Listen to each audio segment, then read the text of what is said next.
लिहाज से भी, क्योंकि लोकसभा चुनाव के नतीजों के बाद पहली मंत्रिमंडल की ये बैठक है और दूसरा अब जो हार की समीक्षा इस बैठक में होगी और तमाम जो लंबित मामले हैं, जो भ्रष्टाचार के मामले हैं, सभी चीजों को लेकर एक्शन मोड में अब सीएम योगी आदित्यनाथ आ गए हैं, तो रिपोर्ट भी मंत्रियों से तलब की जाएगी। निकिता, आप इस पर नजर अपनी बनाए रखिएगा। फिलहाल के लिए इस जानकारी को लेकर बहुत बहुत शुक्रिया। और चलिए खबरों में आगे बढ़ते हैं। अगली बड़ी खबर का रुख करेंगे, जहां शपथ के अगले दिन वाराणसी जा सकते हैं नरेंद्र मोदी। 10 से 12 जून के बीच काशी वासियों का आभार जताएंगे। काशी विश्वनाथ समेत प्रमुख मंदिरों का दर्शन करेंगे।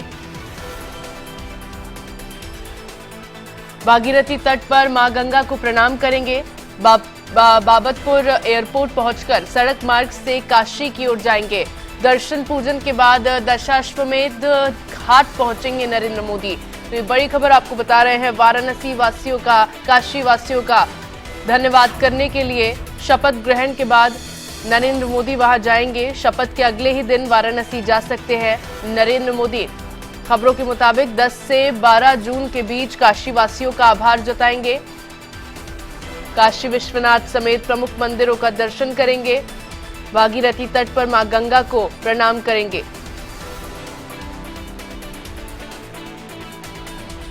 और खबर पर ज्यादा जानकारी के लिए संवाददाता पंकज चतुर्वेदी मेरे साथ लाइव जुड़ गए हैं। पंकज, कहा जा रहा है 10 से 12 जून के बीच में नरेंद्र मोदी वाराणसी जा सकते हैं। शपथ ग्रहण के बाद काशी वासियों को धन्यवाद कर सकते हैं। जो जीत काशी वासियों ने, जो भरोसा नरेंद्र मोदी पर जताया है, उसको लेकर उनका आभार व्यक्त करेंगे। क्या जानकारी?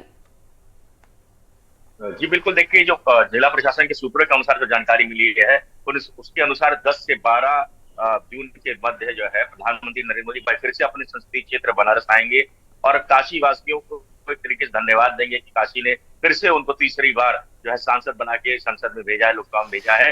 तो उसको देखते हुए प्रधानमंत्री का ये बनारस का जो दौरा प्रस्तावित है 10 से 12 जून के मध्य कभी भी हो सकता है।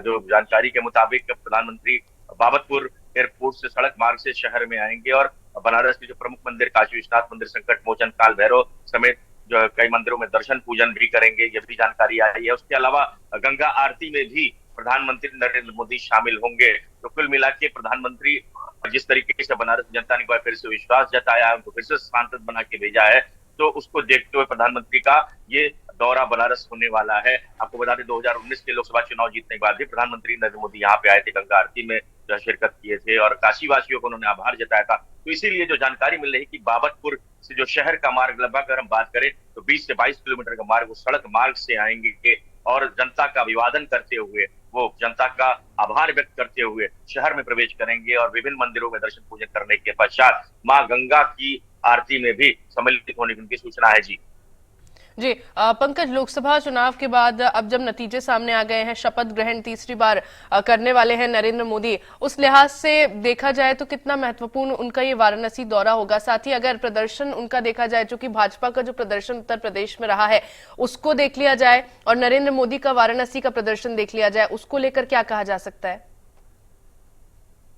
देखिए, निश्चित रूप से अगर हम बनारस की जनता की बात करें तो बनारस की जनता प्रधानमंत्री नरेंद्र मोदी के साथ पूरी तरीके से खड़ी थी और जिस तरीके से अगर हम बात करें तो प्रधानमंत्री का वोट बहुत कम नहीं गिरा है। हाँ, ये जरूर सही बात है कि यहाँ के जो स्थानीय जनप्रतिनिधि थे उनके प्रति जनता का जो आक्रोश था वो कहीं ना कहीं सामने दिखा कि जो भाजपा के जो मतदाता थे, कई ऐसे मतदाता थे जो वोट करने के लिए निकले और उनका सीधा सीधा आरोप था कि हमारा पीएम से कोई वैर नहीं है। जो यहाँ के स्थानीय जनप्रतिनिधि कहीं ना कहीं उनके प्रति जो असंतोष था वो कारण रहा है। तो कुल मिला के काशी की जनता अपने सांसद का देश के प्रधानमंत्री बनने का जो है स्वागत करने के लिए पूरी तरीके से तैयार है और काशी की जनता सदैव से कहती रही, उनको भी इस बात का कष्ट है, दुख है कि प्रधानमंत्री अपने पिछले रिकॉर्ड को जो ब्रेक नहीं कर पाए, तोड़ नहीं पाए, उनका जो है वोट का जो जीत का फासला था वो कम हुआ है। तो निश्चित रूप से काशी की जनता एकदम बढ़ चढ़ कर प्रधानमंत्री का स्वागत करेगी, अपने सांसद स्वागत करेगी। जी चलिए ठीक है पंकज, बहुत बहुत शुक्रिया आपका तमाम जानकारियों के लिए।